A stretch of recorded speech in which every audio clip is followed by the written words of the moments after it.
Hey there, cats and kitties. I am the Blues Man, Johnny Blues, and with this video I'll be discussing both the DC Comics trade and the DC animated film versions of the story Superman Batman Public Enemies.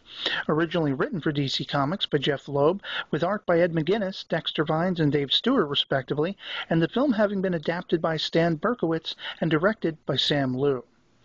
Public Enemies at its core sees Superman and Batman teaming up and on the run when President Lex Luthor declares, in the case of the comic, Superman's being responsible for bringing down upon the Earth the impending destruction of a giant kryptonite meteor, which serves as one last remnant to his former homeworld of Krypton.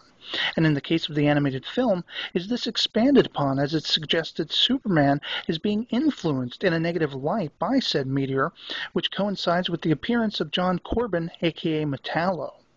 Both stories feature Metallo in the earliest parts, but each takes a fundamentally different turn in what his role in the story is meant to be. And this largely influences just how involved Batman is, depending on which of them you experience. In the film, Batman and Superman are both implicated in the apparent murder of John Corbin, this after Superman turns down working alongside fellow heroes such as Power Girl, Major Force, and Captain Atom, who are now serving under a plan made by President Luthor to have a government account set up for the Justice League at large, so when damage is accrued, there's hope for swift recuperation and insurance coverage in the aftermath.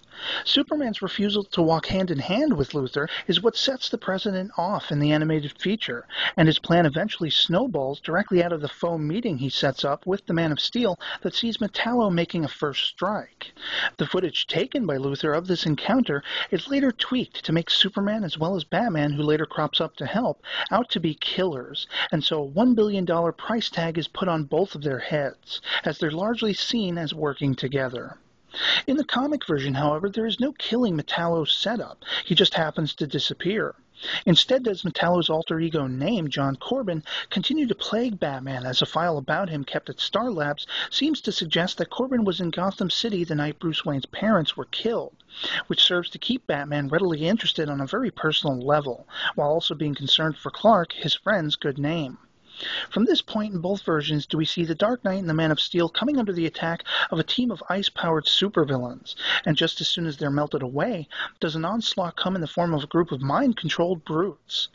Eventually, though, the cavalry seemingly arrives in the form of the team specially set up by Lex Luthor's presidential design, and they've got orders to take the two alleged fugitives into custody.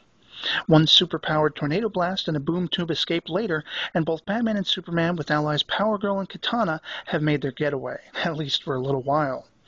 What's interesting here is the smaller details shifted between the two versions of the story. In the comic, Bruce and Clark come under the attack of a future incarnation of Superman himself, complete with an Alex Ross Kingdom Come-inspired suit.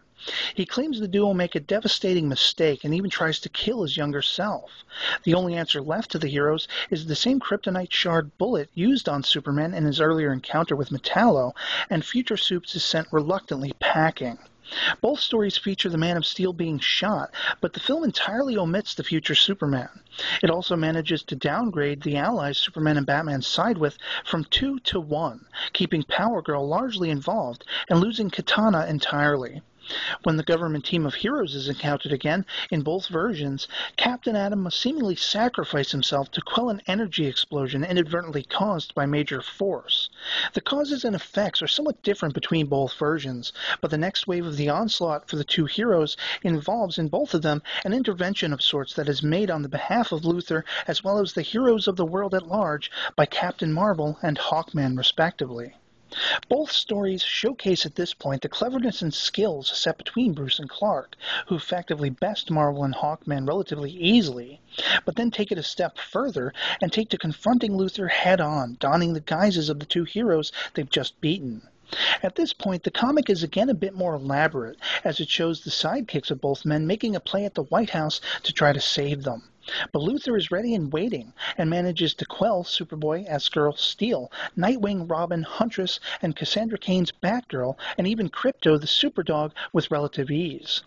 In either of the stories, the threat that Lex Luthor represents ramps up to maniacal proportions, just as a giant composite Superman-Batman rocket ship comes into play to destroy the kryptonite meteor that started it all. The throwdown between Superman and Lex is ultimately the same in both versions, but who pilots the rocket and the eventual ending are both somewhat unique, though I won't spoil how that all goes down here. Both stories, though, manage to solidify the bond of trust and respect between the two inherently different heroes. You find in them admiration as well as worry for each other on a grand scale, and you equally find that there are those in the DCU world that share in equal parts hope and fear, as instilled in them by the shadowy Bat and the Big Blue Boy Scout. And I found for myself both the comic book and the film versions had their charms. In the film, I felt the changes made lended to Batman's involvement being a bit more personal, as his life is as much on the line as Superman's is. Whereas his being fueled by the question of John Corbin's involvement in his parents' death in the comics wasn't amplified enough for my taste to make me believe he'd become so involved. Instead, in the comic, it felt more so to me that it was Bruce's admiration and loyalty for his friend and Superman Clark that fueled his desire to see the wrongs set right. Batman a few times over notes that if either of them is meant to die, it'll be him before it's ever Superman if he has any say in the matter. It's a surprising, if loyal, way to think of a fellow hero and friend. Equally does Superman admire Bruce's great intellect and cunning. He too would prefer to save Batman over himself if ever the need arose. And with both of these versions of Public Enemies, I feel I can justly assure anyone would have a hard time coming away from either of them without a greater love, respect, admiration, and inspiration being instilled within them by both of these incredible characters. On their own, I'm rating the comic trade version of Public Enemies a 4.5 out of 5, and the DCAU film version also a 4.5 out of 5, with both together definitely pushing the limit to 11, as Spinal Tap might recommend. And so that'll be pretty much it for me on Superman Batman Public Enemies in both of its versions, and I'd love to hear from you guys in the comments below what you thought of the story of Public Enemies. If you've seen either the film or read the comic, I'd love to hear from you. And otherwise, I hope you enjoyed the video and that it finds you well, and I'll catch you all later. Peace.